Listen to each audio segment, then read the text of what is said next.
Alright, good evening everyone. Okay, welcome to today's session. So as usual, we'll run through the markets over here, highlight some of the opportunities, and yeah, we'll talk about the setups if there are any. Okay.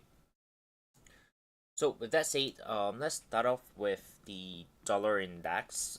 So over here, dollar index, continue to remain overall bearish in the near term, and we're kind of expecting price to eventually test out this low. There might be a possibility where this would, two possibility. One is that this would do a pullback, and if this pullback here is corrective in nature, we might be able to kind of capitalize on one more push down, right? Which means this week we might still be able to look for sell trade on the dollar. Alternative point of view here is this starts to develop into a crawl.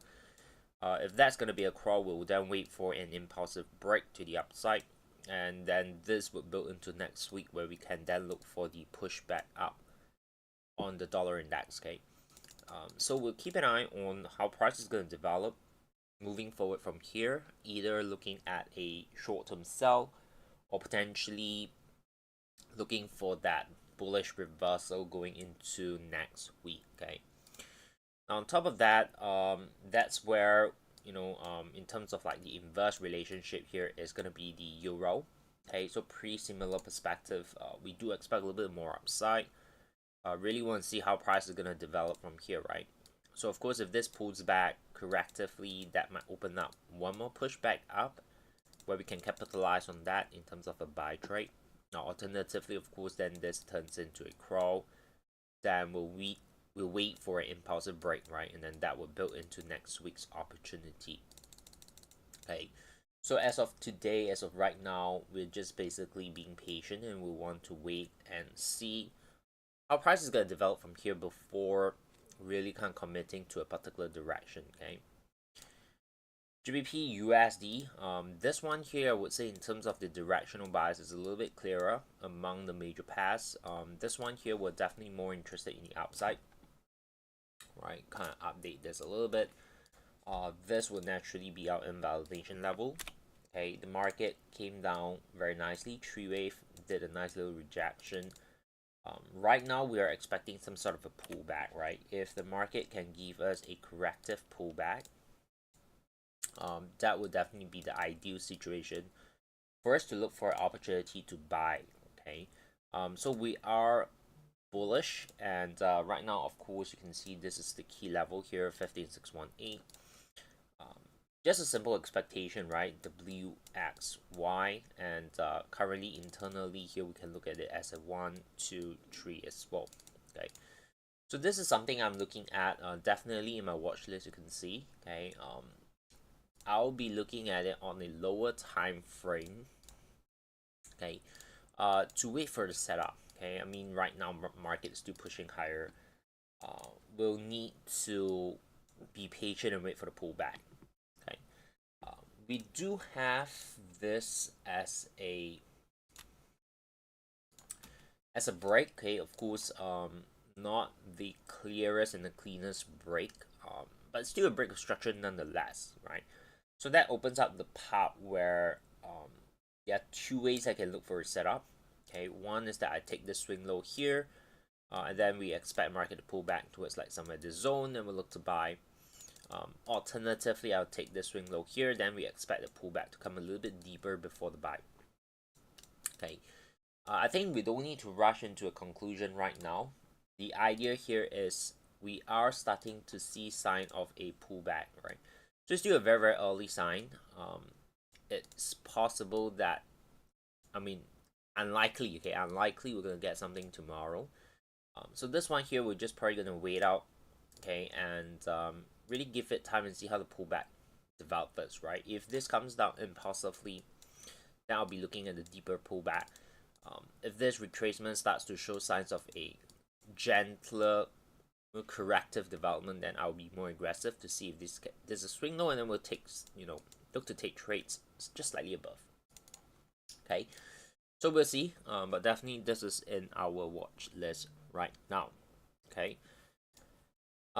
Following up from there, we have Aussie dollar. Okay. Aussie dollar is also pretty clean in terms of the structured development. Right. We do have the market taking out this swing high here with momentum.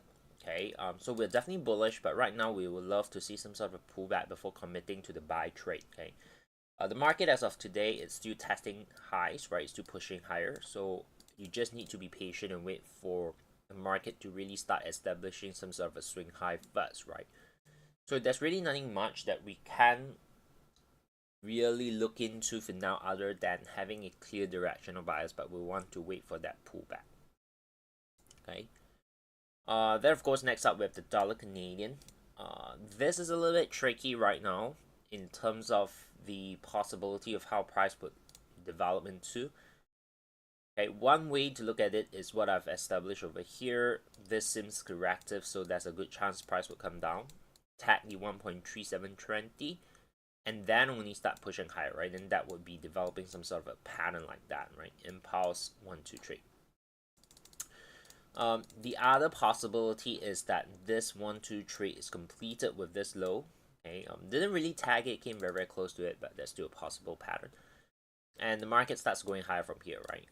As of now, is unlikely simply because this looks corrective. This is not really impulsive in nature. So I'm still leaning towards the part where price can actually come back down before the pop, right? So again, this pair here will need more time for the market to really show us what it wants to develop, right? So right now it just needs to be patient, monitor and kind of like keep an eye on how price is gonna be moving from here. Okay, now next up, dollar yen. Very nice little trade here. The market is finally coming towards the key area, right? So again, as the market approaches the key area, right, what you want to keep an eye on is how the market is developing here.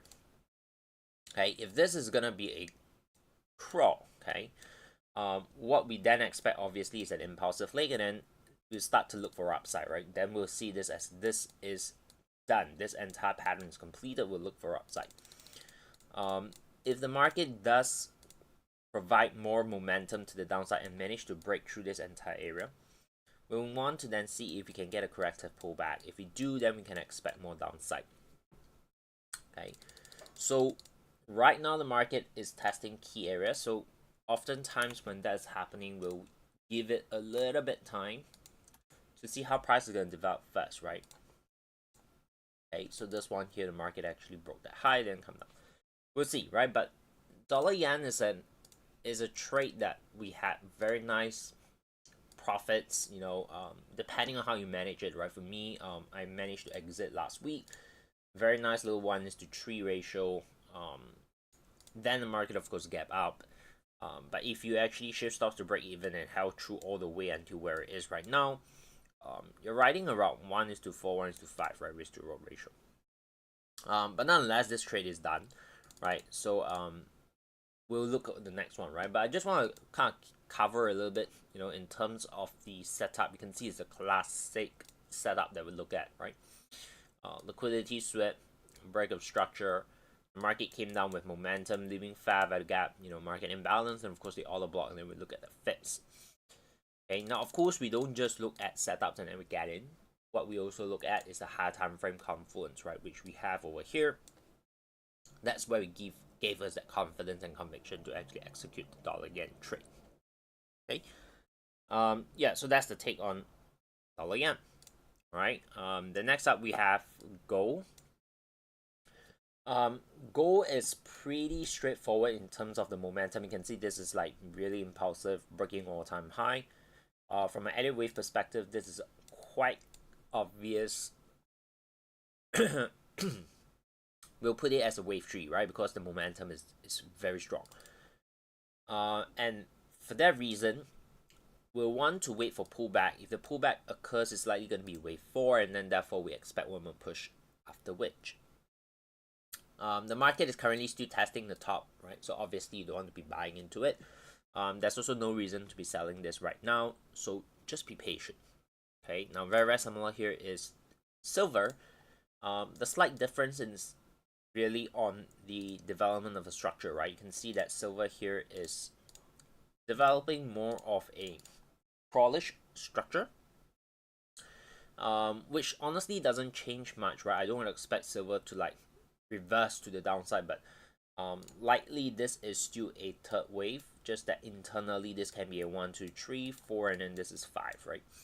So it's the internal fifth wave, internal ending diagonal of the larger degree wave 3, which means the correction would likely start for the bigger degree wave 4, and then we'll look at the buy after which.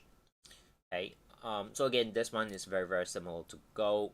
Likely you just want to be patient and just give it time. Okay, nothing much on that. Then we have crude oil. Crude oil is currently doing its pullback, which not something you want to be jumping in too quickly to sell it, right? I would really want to see how price react here before committing to that. The reason of that is because this move down, while it did break that low, it's not really a very conclusive break. It taps it and then the market starts going higher, right? So I'm just going to be kind of cautious on that, okay? But of course, if the market just continue to correctively develop like this, then this area between the 63.7 to 64.30 would be an opportunity that you can look to sell it. Okay, so keep an eye on that, but nothing is really conclusive yet as of now, as of today. Okay. Then we have the S&P 500. Okay, so S&P 500, I'm generally bullish on this, but of course, we are anticipating some sort of a meaningful pullback, right? Where this can be a 1, 2, 3, 4, 5, and then ABC, and then the move up. So this can happen, right? But I wouldn't be too eager to be selling the pullback, right? Instead, I'll be more interested to wait for the pullback to complete and look for the buy trade instead. Okay. S&P actually last week we did have a pretty nice little trade as well. You can see over here. Okay, capitalize on the move up here. Not the easiest trade, right? The drawdown was almost close to 50 here. You know, I mean halfway through our stops. But eventually it played out pretty nicely as well. Okay, so that's the setup that was happened last week, right? But this week here, I think we just be patient on S&P overall. Okay. Pound yen potentially may be setting up something. I mean, right now here we are anticipating that price would retest the low. Okay, around the zone. Kind of put it there. This area, right? We are expecting price to actually come back towards that zone, okay, to give us a nice little A, B, C kind of structure here, right? So short term, let me just very quickly look at it, okay. We may get a setup within the week, okay. So some things are building up. You can see that we do have that liquidity sweep. We do have an internal shift here. Okay. The external shift is obviously, you know, some major swing lows here, but that's an early sign. Okay. We also have very nice little order block here. Of course, with this nice little momentum push, you know, that established the order blocks. So really depending on how aggressive we want to look at this here. If it takes fips from this high and assuming this swing low is where it's going to be established, okay, we do have an setup potentially building up, right? Obviously we want price to pull back correctively, not within today, but if this is going to develop like going into tomorrow, going into maybe tomorrow evening or Thursday, then this is something you can look out for, right? So the area that we're looking at to trigger this trade is somewhere around 199.7. Stops above the 200.50, and of course target here can be 198.80, or Again, you can look at a high time frame and scale it your target all the way to 198, right? 198, which is an additional 80 pips would really extend that risk to reward ratio, right? So if you kind of look at this here, is about 45, 50 pips. 198 will put you here, so that's about 3.5, right? The average standard here is about 1 to 2, right? So I think GBP JPY is definitely one that you can keep an eye on for potential setup going forward. Okay. Then we have the Aussie yen. Seems like pretty similar here in terms of like what is developing, so there's a good chance we might get a short-term sell as well. So the expectation here on the 4-hour is definitely momentum is to the upside, but we are expecting some sort of a pullback, right? So seems like we have some clue. To be honest, I'm a little bit more confident in the pound yen compared to the Aussie yen. But if you look at it, just very, very quickly on lower time frame, there is the, to be honest, this is not as convincing as it is, right? But you do have the high here, being swept.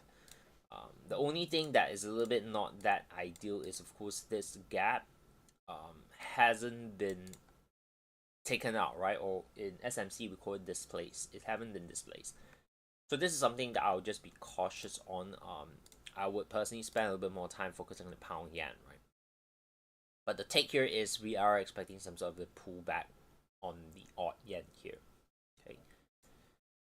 Then we have the pound Australia. Pound Australia here, the expectation is quite clear. Okay, it's just that of course, probably price would take some time. We are expecting price to do a deeper pullback towards potentially at 2.07. But we'll see, right? I mean, if price can pull back towards this zone, we'll be interested in the sell. But until then, we'll need to just be patient, because if the market just continue to push lower, we definitely not want to sell around that zone. But what can happen over here is the price can push lower here, starts to do a bounce, and then might open up a short-term buy. Okay, maybe at the later part of the week, but we'll see. Okay. Yeah, so that's on pound odd for the update. And then lastly here we have Bitcoin. Okay, so Bitcoin over here, we're looking at it from the angle where this looks pretty corrective, right? So that's why I would say be patient now. If this is going to be corrective, there's a possibility we'll make another push lower. And if that's going to be the case, right? Okay, means that there is a possibility, I'll just draw an area, right? There will be a possibility where price will come back and retest this zone, right? Which is around 105,800, okay? So I will not be kind of committing to any particular bias or direction yet, as of now, okay? We'll want to see how price can continue to develop first, because if it can take out this swing high here impulsively, then this shift the bias towards bullishness. But if it just kind of take it out and then struggle and then starts to give us an impulsive drop, right, something like that, then that opens up the possibility of the downside, right? So we'll need to observe how price is developing on this before kind of committing to a particular direction. Okay, so I hope that's clear in terms of the updates on this week's market over here, and of course what are the opportunities kind of highlighted as we progress as well. Okay, hopefully give you guys some insights and preparation into the week. So any questions that you guys have?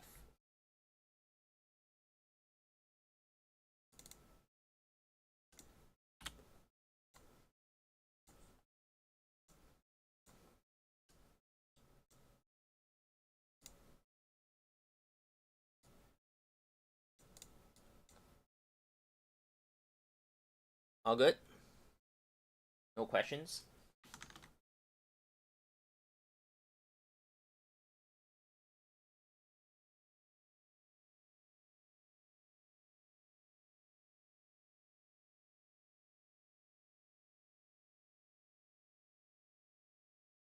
Hey, if no question, I think generally that's about it from my side. All the best for the week, right? And I'll see